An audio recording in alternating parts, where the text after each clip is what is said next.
यह वीडियो मैं औद्योगिक प्रशिक्षण संस्थान के प्रशिक्षणार्थियों के लिए तैयार कर रहा हूँ।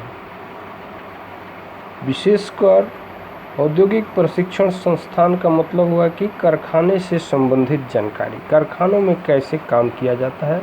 यह जो है कारखानों में काम करने वाले वर्करों के लिए भी लाभदायक होगा।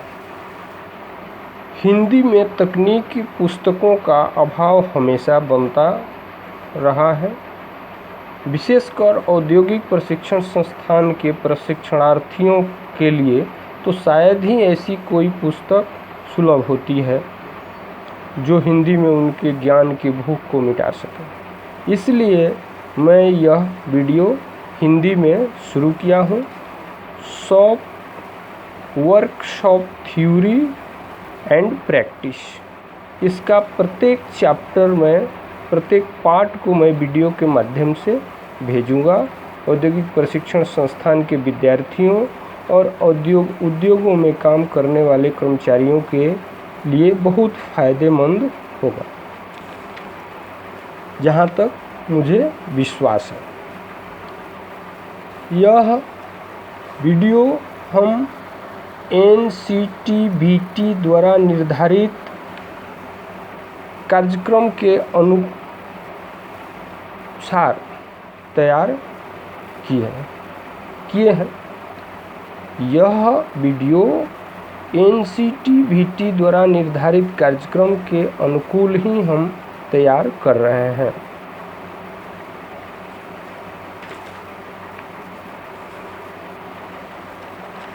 अब है इसका सबसे पहला चैप्टर है किसी भी कल कारखाने में काम करने के लिए सबसे प्रथम जो बात है, जो फर्स्ट स्टेज है, जो प्रथम ध्यान देना चाहिए, वो है safety precaution and first aid, सुरक्षा का उपाय तथा प्राथमिक सहायता। कारखाने में काम करने वाले प्रत्येक मनुष्य को यंत्रों और मशीनों का इस्तेमाल करना पड़ता है, उस पर काम करना पड़ता है, जिससे हर समय दुर्घटना होने की संभावना बनी रहती है। दुर्घटना हो जाने पर शरीर का कोई न कोई अंग अवश्य ही नुकसान हो जाता है। यहाँ तक की समस्या आती है, कभी कभी जीवन जाने का भी भय रहता है। तो इसलिए औद्योगिक प्रशिक्षणार्थियों के लिए और कारखानों में काम करने वाले श्रमिकों के लिए यह वीडियो बहुत ही लाभदायक साबित होगी। इसलिए आप लोगों से आग्रह है कि आप लोग गौर से सुनिए और ध्यान दीजिए, इसको उपयोग में लाइए। तो प्रथम चैप्टर हम शुरू कर रहे हैं। इसका पहला है सेफ्टी प्रिकॉशन, यानी सुरक्षा का उपाय। तो सुरक्षा का उपाय है, सेफ्टी प्रिकॉशन को 3 भागों में विभक्त किया गया है, बांटा गया है। एक है पर्सनल सेफ्टी, दूसरा है वर्कशॉप सेफ्टी और तीसरा है जनरल सेफ्टी, यानी व्यक्तिगत सुरक्षा, वर्कशॉप सुरक्षा और जनरल सुरक्षा। तो व्यक्तिगत सुरक्षा के क्या उपाय हैं, इसको हम बता रहे हैं। लूज वस्त्र पहनकर कारखाने में काम नहीं करना चाहिए।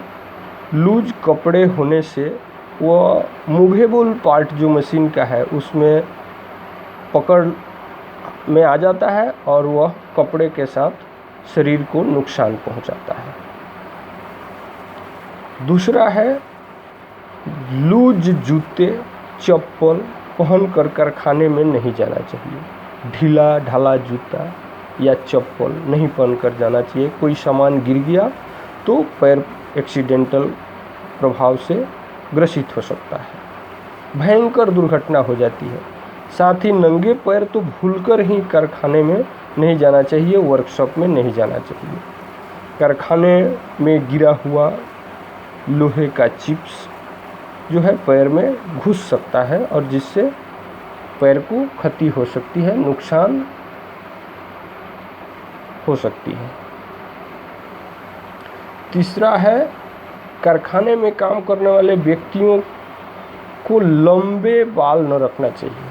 काम करते वक्त झुकना पड़ता है, झुकने से धोखा हो सकती है और बाल जो है आँखों के सामने आकर ओझल बना देता है, जो दिखाई नहीं देगा और दुर्घटना का शिकार होना पड़ता है। इसलिए लंबा बाल नहीं रखना। चौथा पॉइंट है, कारखाने में काम करते समय टाई नहीं बांधना चाहिए। टाई झूलेगा, झुकने पर वो आगे की ओर गिरकर मशीन में फंस जाएगा और बहुत बड़ी दुर्घटना हो सकती है। पांचवा है, काम करते समय अंगूठी घड़ी नहीं पहनना चाहिए। अगर अंगूठी स्टील का है तथा मैग्नेटिक चक पर या मैग्नेटिक कार्य कर रहे हैं तो कार्य करने में बहुत असुविधा होगी, साथ ही दुर्घटना भी हो सकती है। छठा है, कारखाने में काम करते समय चौंकना रहना चाहिए। यदि आपके सामने कोई दूसरा व्यक्ति गलती कर रहा है तो उसे जल्द सावधान करा देना चाहिए।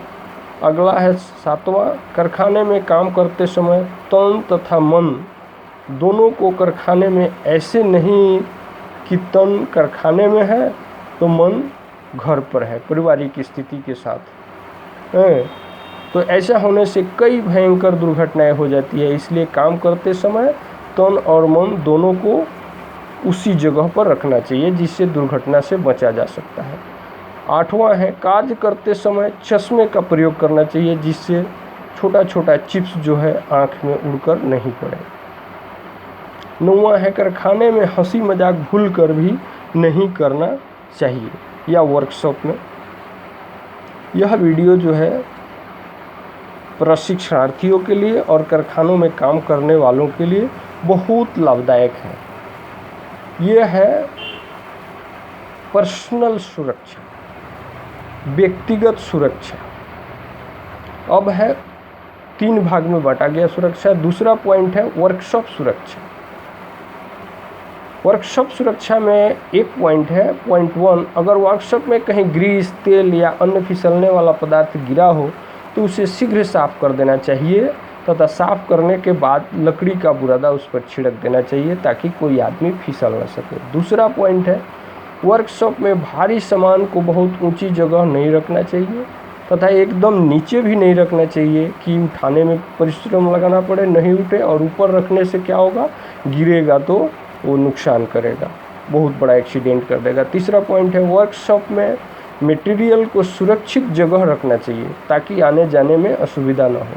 चौथा पॉइंट है, खराब माल या चिप्स को एक निश्चित स्थान पर रखना चाहिए, इधर उधर नहीं फेंकना चाहिए। पांचवा है, कारखाने में रोशनी का पूरा प्रबंध रहना चाहिए। छठा है, एक मशीन से दूसरे मशीन के बीच कम से कम 4 या 6 फीट की दूरी होनी चाहिए जिससे मशीन के पास से सामान ले जाने ले आने में सुविधा हो। सातवां है, औजार रखने की अलमारी ऐसी जगह न हो जहां पहुंचने में असुविधा हो। ये वर्कशॉप सुरक्षा है। उसके बाद प्रत्येक यंत्रों को उसके कार्य के अनुसार सजा कर रखना चाहिए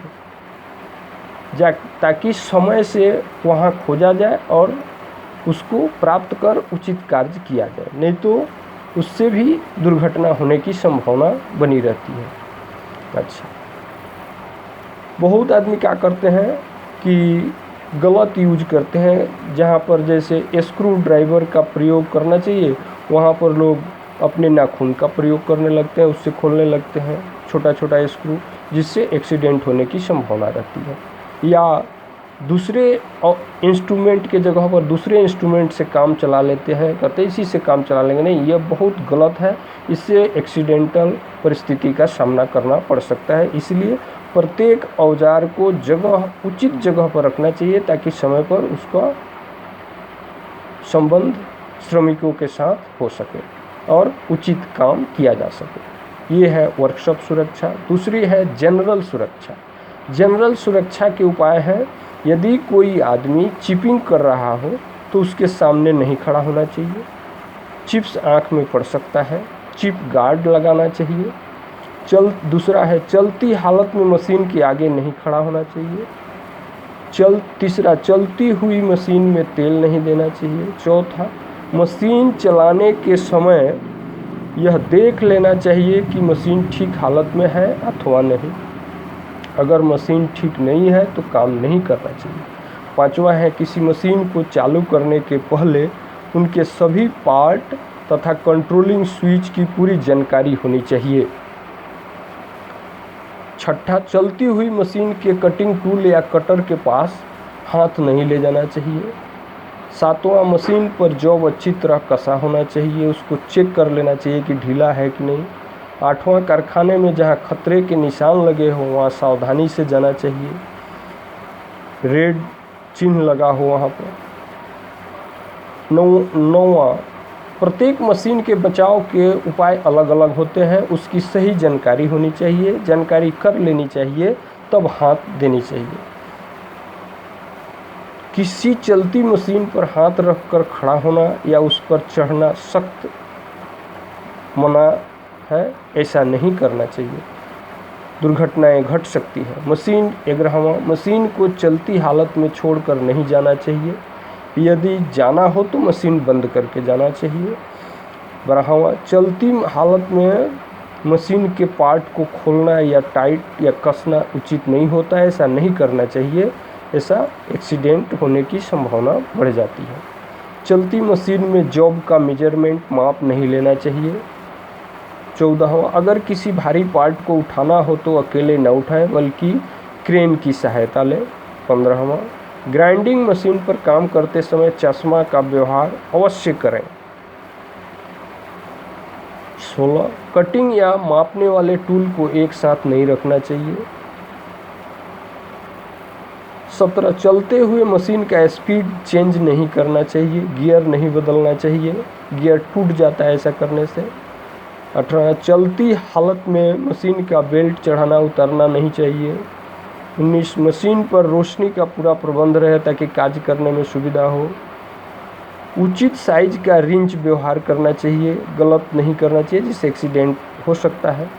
फाइल में हैंडल लगाकर ही काम करना चाहिए, बिना हैंडल का फाइल इस्तेमाल नहीं करना चाहिए। कारखाने में लोहे के चिप्स को निश्चित स्थान पर ही फेंकना चाहिए, इधर उधर नहीं फेंकना चाहिए। चलती हालत में मशीन को हाथ से नहीं रोकना चाहिए। काम समाप्त होने के बाद मशीन को अच्छी तरह साफ कर देना चाहिए जिससे दुर्घटना को रोका जा सकता है। कारखाने में दुर्घटना के कारण तथा उससे बचने के उपाय। पहला कारण है, बहुत कारण हो सकता है क्यों दुर्घटनाएं होती है, ये बहुत इम्पोर्टेंट चैप्टर है, इस पर विशेष ध्यान देना चाहिए। सबसे पहला कारण बता रहे हैं अज्ञानता, इग्नोरेंस। मशीन या औजार के सही ढंग से प्रयोग करने की जानकारी न होने पर भी मशीन को चलाने से दुर्घटना हो सकती है। उसके बाद है, इसलिए किसी भी मशीन का औजार के बारे में, मशीन या औजार के बारे में पूरी जानकारी प्राप्त करने के बाद ही कार्य करना चाहिए। दूसरा है क्यूरियोसिटी, उत्सुकता। मनुष्य का स्वभाव होता है कि वह जब नई मशीन या औजार को देखता है तो उसे चलाने या उस पर काम करने की उत्सुकता होती है। हालांकि उसको कार्य के विषय में कोई जानकारी नहीं है, फिर भी उस पर कार्य करना चाहता है, इससे भी दुर्घटना होती है। किसी मशीन या औजार की जानकारी होने के बाद ही उस पर कार्य प्रारंभ करना चाहिए। ये है क्यूरियोसिटी, उत्सुकता। असावधानी, केयरलेसनेस, तीसरा पॉइंट। कारखानों में दुर्घटनाएं असावधानी के कारण अधिकतर हुआ करती है। अब देखना है कि असावधानियों के क्या कारण हैं। केयरलेसनेस का बहुत कारण है, इस पर हम ध्यान दे रहे हैं। जैसे रुचि में कमी, किसी काम को करने में रुचि नहीं है, लैक ऑफ इंटरेस्ट। कार्य के प्रति जब रुचि नहीं रहती है तभी दुर्घटना हो सकती है। काम कर रहे हैं लेकिन मन नहीं लग रहा है, रुचि नहीं है, उल्टा पुल्टा काम कर रहे हैं, एक्सीडेंट हो जाएगा। इसलिए रुचि के साथ काम करना चाहिए, मन लगाकर। रुचि में कमी का कारण मानसिक दुख, पारिवारिक उलझन, झंझट हो सकता है।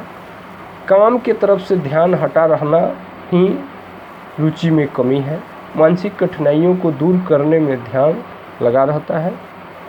इससे भयंकर दुर्घटनाएं होती रहती हैं, इस पर ध्यान देना चाहिए। दूसरा है ओवर कॉन्फिडेंस, ज़रूरत से ज़्यादा आत्मविश्वास। किसी व्यक्ति को अपने कार्य कुशलता पर अधिक घमंड हो जाता है और वह कार्य को कुछ भी नहीं समझता है, काम करने की तरफ ध्यान नहीं देता। ऐसी परिस्थिति में दुर्घटनाएं हो जाती हैं, अतः ऐसा कभी नहीं करना चाहिए। अगला पॉइंट है शीघ्र काम समाप्त कर देने की इच्छा, हैस्ट। काम करते समय व्यक्ति सोचता है कि इसे जल्द ही समाप्त कर दे। ऐसी भावना खासकर नए प्रशिक्षणार्थियों में अधिकांशतः होती है और वे किसी काम को शीघ्र समाप्त कर देना चाहते हैं। ऐसी स्थिति में काम भी जल्द समाप्त नहीं होता और ख़राब भी हो जाता है, दुर्घटना भी हो जाती है। इसलिए ऐसा नहीं करना चाहिए। चौथा अगला पॉइंट है, ये तो केयरलेसनेस का पॉइंट है, असावधानी क्यों होती है। अब है जो हम 1, 2, तीसरा पॉइंट पर चल रहे थे, उसमें का चौथा पॉइंट है यूज ऑफ रॉन्ग टूल्स, गलत टूल्स का इस्तेमाल करना। काम करने के गलत ढंग के कारण दुर्घटनाएं होती हैं। छोटे नल को खोलने के लिए बड़े स्पिनर का इस्तेमाल कर देना, स्क्रू ड्राइवर के स्थान पर अपने नाखून से या स्टील फुट रूल से काज लेना, हथौड़े के स्थान पर मशीन के हैंडल से काज लेना इत्यादि गलत कार्य है। इसलिए सही टूल्स का सही यूज कीजिए, इससे दुर्घटनाएं नहीं होगी। पांचवा पॉइंट है कारखाने में रोशनी की कमी के कारण भी दुर्घटनाएं हुआ करती हैं, इसलिए बिना रोशनी के काम प्रारंभ न करें। छठा है कारखाने की सफाई की कमी के कारण भयंकर दुर्घटना होती है। कारखाने में चिप्स, तेल, ग्रीस, फिसलने वाली चीज़ें रास्ते या मशीन के पास पड़ी रहे तो सर्वथा यह अनुचित है। उस परिस्थिति में काम शुरू नहीं करना चाहिए, उसकी पूरी व्यवस्था करके तब काम शुरू करें। सातवां मशीन, टूल्स तथा जुगाड़ अच्छी हालत में होना चाहिए, टूटा फूटा नहीं होना चाहिए, घसा नहीं होना चाहिए, यूजलेस नहीं होना चाहिए। Machine, tools and equipments not in good condition, machine, tool तथा जुगाड़ अच्छी हालत में न होने के कारण भी दुर्घटनाएं होती हैं। जैसे बिना हैंडल के फाइल,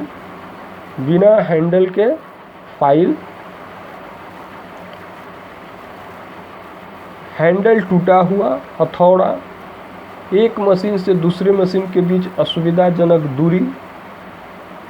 अतः बिना हैंडल के फाइल का व्यवहार न करें, टूटे हुए हैंडल का व्यवहार न करें।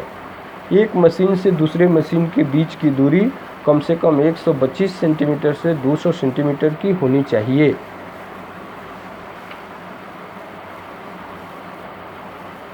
कारखाने में गलत ढंग से कार्य करना, चलती मशीन पर चढ़ना, उसे रोकना, कारखाने में दौड़ना, मजाक करना, चलती मशीन छोड़कर कहीं चला जाना, ये दुर्घटनाएं बुलाती है। ऐसा करने से दुर्घटना हो सकती है। बिजली की लाइन खराब होने पर उसकी जानकारी न होने के बाद भी उसकी मरम्मत करने की चेष्टा करना, यह अज्ञानता है, दुर्घटना हो सकती है।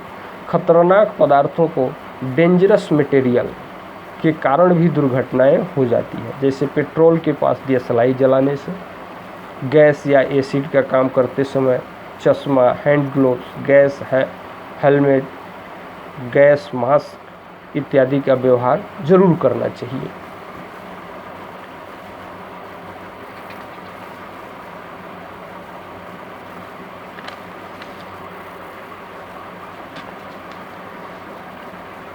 अब है दुर्घटना कितने तरह की होती है। आग से दुर्घटना, फायर एक्सीडेंट, आग से दुर्घटना, आग के लगने से जो दुर्घटना होती है उसे आग की दुर्घटना कहते हैं। व्यक्ति की असावधानी के कारण आग की दुर्घटनाएं होती हैं। मकान में जगह की कमी की स्थिति में आग लगने से जान माल की अधिक क्षति होती है। अतः ज्वलनशील पदार्थ का स्टोर हो तो कहना ही नहीं। तो और आग तूफान में दिखाई देने लगेगी। इसलिए कुछ भी नहीं कर सकता है, यानी उससे दुर्घटना नहीं हो सकती। आग लगने के लिए 3 पदार्थ जरूरी होता है: आग, ऑक्सीजन और ईंधन। मानव जीवन के लिए आग बहुत ही आवश्यक सामग्री है, परंतु यह बहुत ही खतरनाक पदार्थ है। सभी मनुष्य आग के महत्व को जानते हैं तथा इससे होने वाली दुर्घटना को भी जानते हैं, फिर भी दुर्घटना घट जाती है। बेढंगे तरीके से उसका, असावधानी से उसका इस्तेमाल करते हैं, जिससे दुर्घटना हो जाती है। ऑक्सीजन यह सब जगह वर्तमान है, इसके अभाव में मनुष्य जिंदा नहीं रह सकता। अगर ऑक्सीजन नहीं होगा तो पृथ्वी पर जीव जंतु नजर नहीं आएंगे। इसके साथ ही आग के जलने के लिए भी ऑक्सीजन आवश्यक है।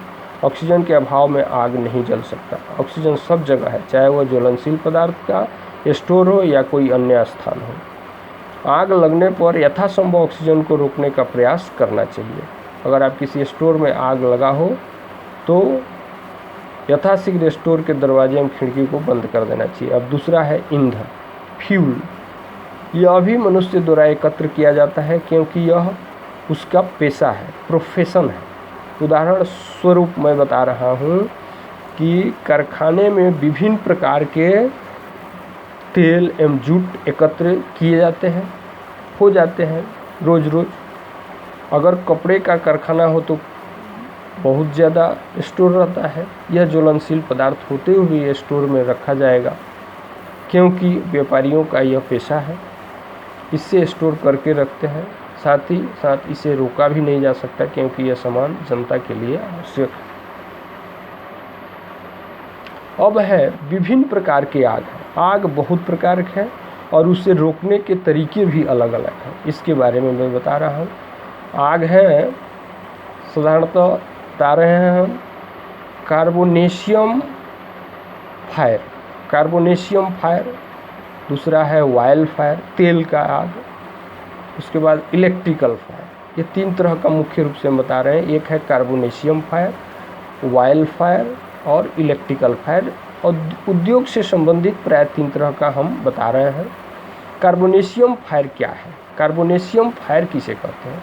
आग लगने पर सामान जलकर चारकोल के रूप में बन जाता है। इस प्रकार के आग को कार्बोनेशियम फायर कहते हैं।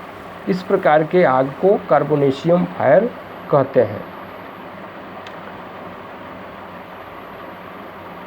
कार्बोनेशियम फायर के आग को पानी से आसानी से बुझाया जा सकता है। इस प्रकार के आग को बुझाने के लिए स्टील पंप जिससे दूर तक पानी फेंका जा सकता है का इस्तेमाल किया जा सकता है। और इस प्रकार के आग को बुझाने के लिए सोडा एसिड एक्सटिंग्यूजर या ड्राई पाउडर एक्सटिंग्यूजर का भी इस्तेमाल किया जाता है। बाल्टी में बालू रखकर या पानी रखकर भी बुझाया जा सकता है। बाल्टी से बालू फेंककर उस पर या पानी फेंककर बुझाया जा सकता है। दूसरा है वाइल्ड फायर, तेल का आग।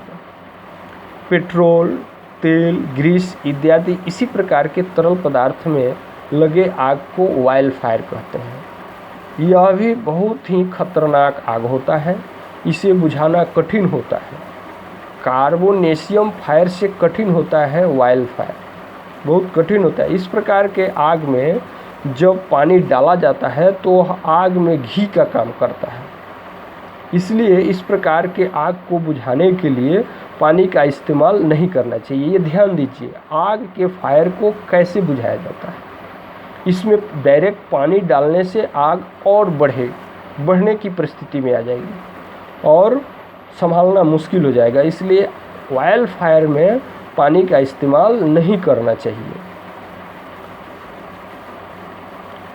इस प्रकार के आग को बुझाने के लिए फोम एक्सटिंग्यूजर, फोम का इस्तेमाल किया जाता है। फोम एक्सटिंग्यूजर का इस्तेमाल किया जाता है। झाग, फोम माने झाग, आग के ऊपर छा जाता है तथा ऑक्सीजन को रोककर आग बुझाने में मदद करता है। जहाँ पर तरल पदार्थ जैसे तेल, पेट्रोल, ग्रीस स्टोर हो वहाँ धूम्रपान भी नहीं करना चाहिए। ये है तेलीय आग को बुझाने का प्रोसेस। तेल में लगे आग को पानी से नहीं बुझाना चाहिए, कैसे बुझाना चाहिए? फोम झाग जिसको बोलते हैं, उसका नाम है फोम एक्सटिंग्यूजर। जब झाग को छोड़ा जाता है तो तेल के ऊपर एक परत बनाकर ऑक्सीजन को रोक देता है और आग को बुझा देता है। तीसरा है इलेक्ट्रिकल फायर। इलेक्ट्रिकल फायर जब बिजली का तार या गलत ढंग से बिजली के तार का प्रयोग करने से जो आग लगती है उसे इलेक्ट्रिकल फायर कहते हैं। इस प्रकार के आग को बुझाने के लिए यथाशीघ्र इसके मेन स्विच को ऑफ कर देना चाहिए, काटना चाहिए। इस प्रकार के आग को बुझाने के लिए कार्बन टेट्राक्लोराइड CTC जिसको बोलते हैं, कार्बन टेट्राक्लोराइड एक्सटिंग्यूजर इस्तेमाल करना चाहिए। समय समय पर इलेक्ट्रिकल फिटिंग की जांच कराना चाहिए ताकि कोई गड़बड़ी नहीं हो। अपने से नहीं करना चाहिए, नहीं जानकारी होने पर उसके लिए उसके विशेष जानकार को बुलाना चाहिए। ये हुआ आग कितने तरह का है और उद्योग में आग कितने तरह का है, कैसे उसको बुझाते हैं। कारखानों में आग लगने के कारण एवं रोकने के उपाय क्या क्या है? कारखानों में जब अग्नि अवरोधक नियमों का पालन नहीं होता है तो आग लग जाती है, जिनसे जन धन की हानि होती है। अतः कारखानों में आग नहीं लगे इसके लिए कारखानों के अग्नि अवरोधक नियमों की जानकारी प्रत्येक प्रशिक्षणार्थी एवं कारखाने में काम करने वाले प्रत्येक व्यक्ति को होनी चाहिए। इस नियम का अमल करना प्रत्येक कारीगर या श्रमिक का कर्तव्य है। अब हम कुछ पॉइंट देकर बता रहे हैं क्या क्या अवरोधक नियम है। जब तीन पदार्थ आग, ऑक्सीजन एवं ज्वलनशील पदार्थ, ईंधन जिसको कहते हैं, एक साथ मिल जाते हैं तो आग लग जाती है। इसे फायर ड्रैगल भी कहते हैं। इन तीनों सामानों को एक साथ नहीं मिलने देना चाहिए। ये ध्यान देने की बात है। सबसे पहला चैप्टर है वर्कशॉप थ्योरी एवं प्रैक्टिस का, इस पर विशेष ध्यान देने की आवश्यकता है। मिलने नहीं देना चाहिए, अलग अलग रखना चाहिए तीनों को। इन तीनों में से एक को अगर हटा दिया जाए तो दुर्घटना स्वतः समाप्त हो जाएगी। अगर ईंधन को हटा दिया जाए तो ऑक्सीजन एवं आग से कोई हानि नहीं होगी। अगर ऑक्सीजन नहीं है तो आग नहीं लग सकती है। अगर आग नहीं है तो ऑक्सीजन एवं ईंधन से कोई दुर्घटना की संभावना नहीं है, किसी तरह की दुर्घटना की संभावना नहीं है। दूसरा पॉइंट है कारखाने में बीड़ी सिगरेट को जलाकर माचिस की जलती तीलियाँ नहीं फेंकनी चाहिए, जिससे कि आग लगने की संभावना है। बीड़ी सिगरेट पीना ही नहीं चाहिए, उसको अलग एक जगह पी करके उसको बुझा देना चाहिए। तीसरा पॉइंट है ज्वलन में सहायक सामग्री जैसे पेट्रोल, डीजल, किरासन, स्प्रिट इत्यादि के पास कारखाने में धूम्रपान एकदम नहीं करना चाहिए। चौथा है शीघ्र विस्फोटक पदार्थ को कारखाने में रखने से भी आग लग जाती है, अतः वर्कशॉप को विस्फोटक पदार्थ से वंचित रखना चाहिए। वर्कशॉप को विस्फोटक पदार्थ से वंचित रखना चाहिए, अलग रखना चाहिए। आवश्यक होने पर सावधानी से रखना चाहिए। पांचवा है कारखाने में तेल लगे चिथड़ों, कॉटन वेस्ट को वर्कशॉप में रखने से आग का विस्तार तेजी से होता है, अतः इन वस्तुओं को उचित स्थान पर रखना चाहिए। विद्युत तार के ढीले संपर्क से, जिसको हम कहते हैं लूज कनेक्शन, लूज कॉन्टैक्ट, बिजली के लूज कनेक्शन से निकलने वाली चिंगारी से भी कारखाने में आग लग जाती है, जिसको शॉर्ट सर्किट कहा जाता है। अतः विद्युत तार का कनेक्शन लूज कभी नहीं होने देना चाहिए।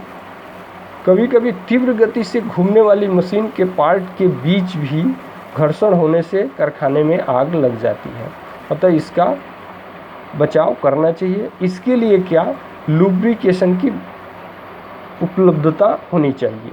सब समय लुब्रिकेशन का प्रयोग करना चाहिए। अब है आग से बचने और आग के दौरान सुरक्षा।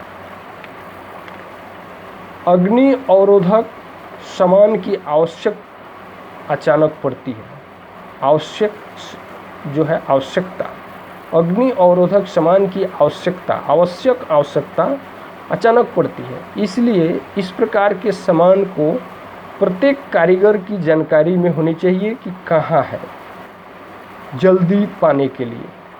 दूसरा है अग्निशामक यंत्र भरे हों, उसका उपयोग की जानकारी प्रत्येक कारीगर को होनी चाहिए। पानी की बाल्टियां एवं रेत के बोरे भरे होने चाहिए। वर्कशॉप में ज्वलनशील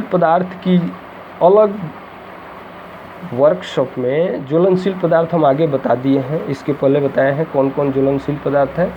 उसको अलग दूसरे कमरे में रखना चाहिए, वर्कशॉप के साथ नहीं रखना चाहिए। फायर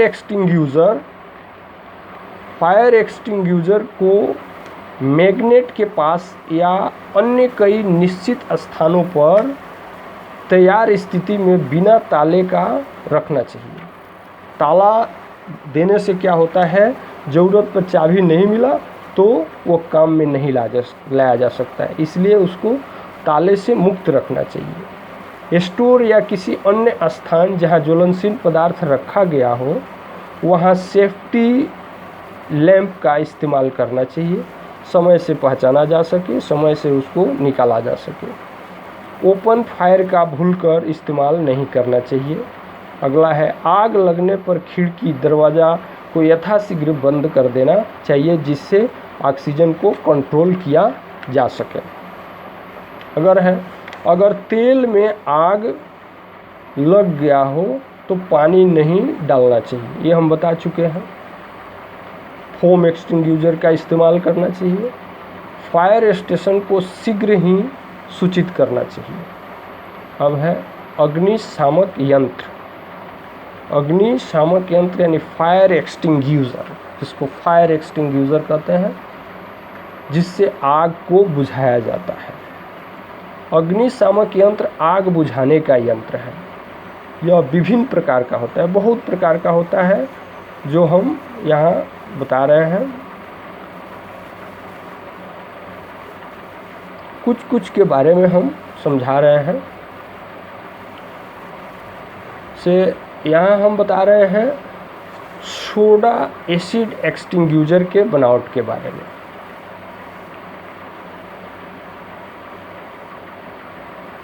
सोडा एसिड एक्सटिंग्यूजर के दो मुख्य भाग हैं, एक है आउट कंटेनर और दूसरा है इनर कंटेनर। तो आउट